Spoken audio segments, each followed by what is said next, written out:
Hello les toqués, bienvenue sur ma chaîne YouTube. Alors cette vidéo, c'est toujours autour du macramé et cette fois on va faire des bracelets.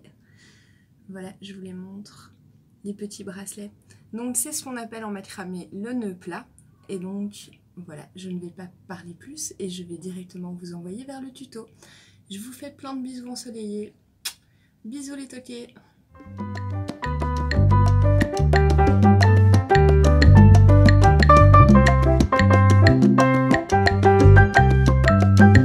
Alors, le matériel, 2 fils de 50 cm, 2 fils de 1 mètre, une paire de ciseaux et du scotch. Une fois qu'on a nos 4 fils, donc 2 fils de 1 mètre et 2 fils de 50 cm, on va faire un nœud pour les attacher ensemble. On laisse une bonne longueur de fil après le nœud, puisque c'est cette longueur de fil qui va vous permettre de l'attacher autour de votre poignet. Donc ce qu'on fait, c'est qu'on attache ces 4 fils à la table. Donc moi j'utilise une pince, mais vous pouvez très bien mettre du scotch. Donc on va laisser les 2 fils de 50 cm comme fils centraux. Donc ceux-là ne vont pas bouger, ils vont rester au même endroit. On va répartir donc un fil de 1 mètre d'un côté et un fil d'1 mètre de l'autre côté. Moi j'ai choisi 3 couleurs pour que ça soit plus facile pour vous expliquer, mais vous pouvez choisir évidemment tous les fils de la même couleur ou voilà, vous faites comme vous voulez. Ensuite, on va prendre le fil vert que l'on va passer au-dessus du fil orange comme sur la vidéo en laissant l'espace comme pour faire une boucle.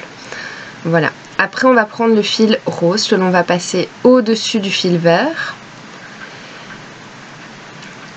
Voilà, vous voyez bien, au-dessus du fil vert. Et puis, on va passer ce fil rose en dessous des 2 fils centraux, donc les 2 fils orange. Voilà, comme sur la vidéo. Et dans la boucle du fil vert. Voilà. Et on va tirer pour faire le nœud. Donc le fil central doit rester bien tendu, vous pouvez le fixer mais moi j'aime pas tellement donc je le laisse libre, mais vous pouvez très bien fixer en bas pour qu'il ne bouge pas. Voilà, une fois que c'est fait, on va refaire la même chose mais de l'autre côté. Donc ce sera toujours le fil vert qui va, avec lequel on va commencer. Donc on passe le fil vert au-dessus des 2 fils centraux orange. On prend le fil rose qu'on passe au-dessus du fil vert.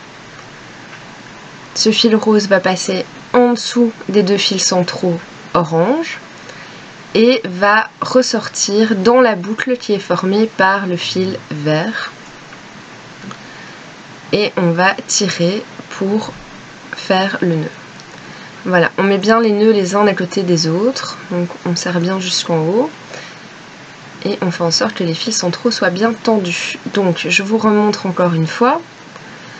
On passe le fil vert au-dessus des fils orange, donc les 2 fils centraux. On passe le fil rose au-dessus du fil vert, en dessous du fil orange, et on ressort le fil rose dans la boucle du fil qui est formée par le fil vert.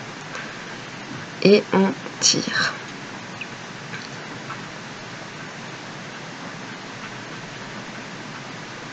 Voilà, c'est pas plus compliqué que ça, et on va faire ça tout le long jusqu'à obtenir la longueur souhaitée pour le bracelet. Alors je voulais vous montrer, si vous êtes interrompu et que vous ne savez plus quel fil vous devez passer en premier, là c'est des couleurs différentes donc c'est facile, c'est toujours le vert, mais sinon vous devez regarder le petit bombé, le petit rebondi, en fait de quel côté il se trouve. Et on va toujours commencer avec le fil qui se trouve du côté de la petite boucle. Voilà, donc ça c'est si jamais vos fils sont de la même couleur, c'est comme ça que vous pouvez savoir avec lequel vous allez commencer. Une fois que vous avez fait vos nœuds et que vous pensez que la longueur est bonne, vous le décrochez, vous regardez si ça va autour de votre poignet. Moi c'est bien, c'est le cas, donc je n'ai pas besoin de faire de nœuds en plus, mais bien évidemment s'il est un peu trop court, vous le raccrochez et vous continuez à faire quelques nœuds jusqu'à la longueur souhaitée. Pour terminer le travail, il n'y a rien de plus simple, on va faire comme au début, on va faire un nœud pour terminer le bracelet. Et voilà, on fait un nœud bien serré et il ne restera plus qu'à l'attacher autour du bracelet, donc c'est les bracelets de l'amitié. Voilà, une fois qu'on l'a mis, on ne sait pas l'enlever, le réenlever, c'est vraiment Attends, il faut attendre qu'il se décroche tout seul. Voilà. Donc mes petits poulets, si vous avez aimé ce tuto, vous vous abonnez et vous activez la cloche.